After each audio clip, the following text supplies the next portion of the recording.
નમસ્કાર મિત્રો, વિડીયોમાં તમારું સ્વાગત છે। તો મિત્રો, અત્યારે હાલની ખૂબ જ મોટી અને દુઃખદ ખબર સામે આવી રહી છે।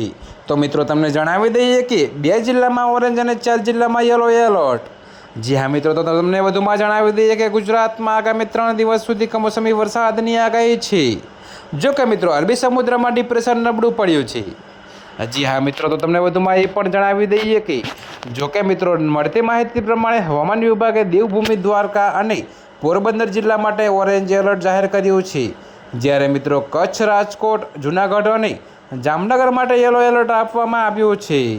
ત્યારે મિત્રો, તમને વધુમાં એ પણ જણાવી દઈએ કે જો કે મિત્રો, પોચના નવેમ્બર પછી વરસાદનું જોર ઘટવાની અને હવામાનમાં સુધારો થવાની સંભાવના વ્યક્ત કરવામાં આવી છે। તો મિત્રો, અત્યારે હાલ માટે આટલું જ। મળીશું નવી અપડેટ સાથે। અને જો તમને અમારા વિડીયો પસંદ આવતા હોય તો વિડીયોને લાઇક, કોમેન્ટ, શેર અને અમારી ચેનલને સબસ્ક્રાઈબ કરવાનું ભૂલતા નહીં મિત્રો।